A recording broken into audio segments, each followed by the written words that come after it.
கிறிஸ்துவுக்குள் அன்பான கர்த்தருடைய பிள்ளைகளே, உங்கள் யாவரையும் ஆண்டவராகிய இயேசு கிறிஸ்துவின் ஈடு இணையற்ற பரிசுத்த நாமத்தினாலே உங்களை ஆசீர்வதிக்கின்றேன், வாழ்த்துகின்றேன்.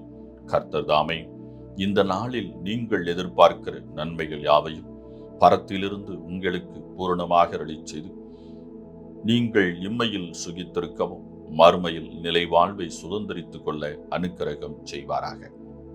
தினம் ஒரு மிஷனரி என்கின்ற தலைப்பில் இந்த நாளிலே நாம் பார்க்க இருக்க மிஷனருடைய பெயர் பிஷப் ஹீபர். இவருடைய காலம் 1783 முதல் 1826 முடிய. இவருடைய நாடு இங்கிலாந்து, இவருடைய தரிசன பூமி இந்தியா. தூய தூய தூயா சர்வ வல்ல நாதா.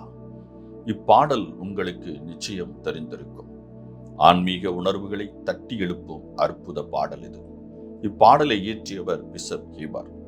இளமையிலேயே கவிநயத்தை கடவுளின் நாம மகிமைக்காக பயன்படுத்தியவர்.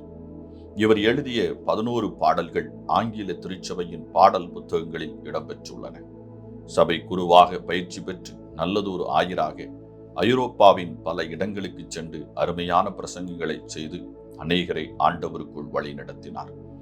1823 ஆண்டு இந்தியாவிற்கு பேராயராக அபிஷேகம் பண்ணப்பட்டு மிகுந்த ஆவலுடன் புறப்பட்டு வந்தார். 1823 ஆண்டு ஜூன் மாதம் 1ஆம் தேதி லாம்பார்த் அரண்மனையில் அபிஷேகம் செய்யப்பட்டார். பின்னர் நாட்டின் பல பாகங்களுக்கு சுற்றுப்பயணம் மேற்கொண்டார். சென்ற இடங்களிலெல்லாம் திடப்படுத்தல் ஆராதனைகளை நடத்தி அநேகருக்கு ஞான ஸ்நானம் கொடுத்தார். சென்னையில் வேப்பேரி என்ற இடத்தில் ஆலயம் ஒன்றை கட்டினார். தமிழ் மொழியிலேயே யாவரும் புரிந்து கொள்ளும் வண்ணம் கிறிஸ்துவின் அன்பை எடுத்துரைத்தார். குறைந்த நாட்களில் மிகுந்த சாதனைகளை செய்தார். சிறந்த கிறிஸ்தவ பக்தராக, சுவிசேஷ வாஞ்சை படைத்தவராக, சிறந்த கவிஞராக, மக்கள் உள்ளத்தை கிறிஸ்துவுக்கு நேராக வழிநடத்தும் நல்ல ஆயராக தன் பணிகளை செவ்வேனே நிறைவேற்றினார். வயது 44. ஏப்ரல் 3ஆம் நாள் 1826ஆம் வருடம் அகிலமெங்கும் சென்று அற்புதமான பாடல்களால் அர்ப்பணி ஆற்ற ஆவல் கொண்டிருந்த ஹீபரின் இருதயம் துடிக்க மறுத்தது. மக்களை துக்கத்தினால் ஆழ்த்தி தூயாதி தூயவரின் சர்வ வல்ல நாதரின் பாதம் சேர்ந்தார்.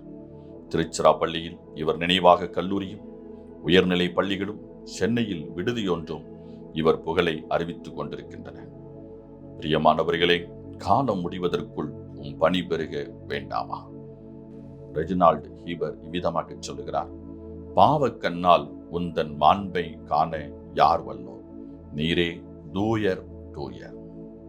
பிரியமானவர்களே, இந்த பேராயர் பிஷப் ஹீபருடைய ஒளியும் மகிமையும் மகத்துவம் நிறைந்தது. குறைந்த வயதிலே இந்த உலகத்தை விட்டு அவர் கடந்து சென்றாலும் அவர் கிறிஸ்துவுக்காக ஊழியம் செய்த அந்த நாட்களில் அவர் ஆற்றிய பணிகள் மிக அளவிட முடியாதது. அவர் பாடிய பாடல்களும் கர்த்தரை இன்றும் நாம் மகிமைப்படுத்துவதற்கும் நமக்குள் புத்துயிர் பெறுவதற்கும் ஏதுவாக இருக்கின்றது. ஒரு உண்மையான ஆயராகவும், உண்மையான பேராயராகவும், ஒரு உண்மையான சுவிசேஷகராகவும் இவர் திகழ்ந்திருக்கின்றார். இவர் மூலமாக பல ஆயிரக்கணக்கான மக்கள் கிறிஸ்துவின் அன்பை தங்கள் வாழ்வில் சுதந்திரித்திருக்கின்றனர். பிரியமானவர்களே, இன்றும் சுவிசேஷ பணி இந்த பூமியிலே அவசியமாயிருக்கின்றது.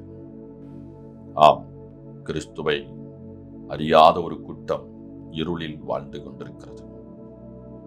இன்னொரு பக்கம் கிறிஸ்துவை அறிந்தும் முழுமையாக அவரை பின்பற்றாது இடறி போயிருக்க ஒரு கூட்டமும் இருக்கின்றது. இன்னொரு கூட்டம் கிறிஸ்து இல்லை என்று மறுதலித்துக் கொண்டிருக்கின்றது. பிரியமானவர்களே, சுவிசேஷ பணி மிக மிக அவசியம். இயேசுவின் அன்பை அறிவிக்க நம்மால் இயன்றதை செய்ய அழைக்கப்பட்டிருக்கிறோம்.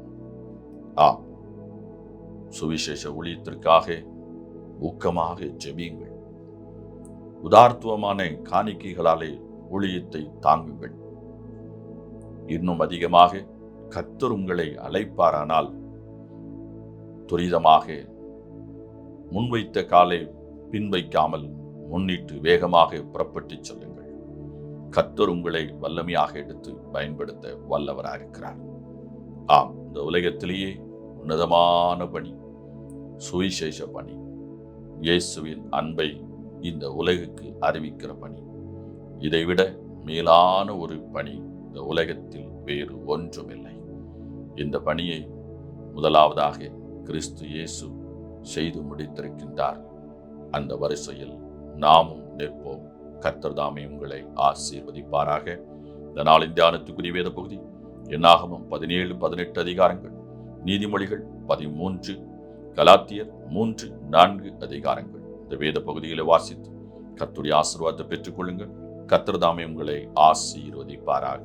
ஆமென்.